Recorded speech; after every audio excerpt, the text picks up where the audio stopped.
திருப்பாடல்கள் 105 1-10 முடிய. ஆண்டவருக்கு நன்றி செலுத்துங்கள். அவர் தம் பெயரை சொல்லி வழிபடுங்கள்.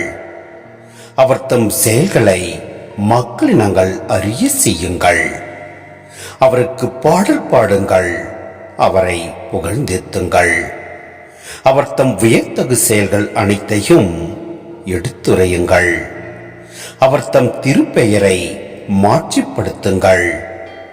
ஆண்டவரை தேடுவோரின் இதயம் அக்களிப்பதாக. ஆண்டவரையும் அவரது ஆற்றலையும் தேடுங்கள். அவரது திருமுகத்தை இடையராது நாடுங்கள். அவர் செய்த வியத்தகு செயல்களை நினைவு கூறுங்கள். அவர் தம் அருஞ்செயல்களையும் அவரது வாய்மொழிந்த நீதி தீர்ப்புகளையும் நினைவில் கொள்ளுங்கள்.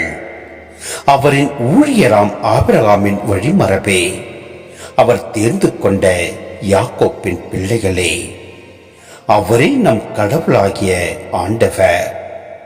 அவரின் நீதி தீர்ப்புகள் உலகம் அனைத்திற்கும் உரியன. அவர் தமது உடன்படிக்கையை என்றென்றும் நினைவில் கொள்கின்றார். 1000 தலைமுறைக்கென தாம் அளித்த வாக்குறுதியை நினைவு கூறுகின்றார்.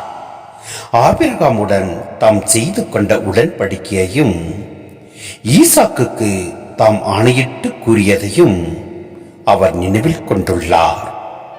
யாக்கோப்புக்கு நியாயமாகவும் இஸ்ரேலுக்கு என்றும் உள்ள உடன்படிக்கையாகவும் அதை அவர் உறுதிப்படுத்தினார்.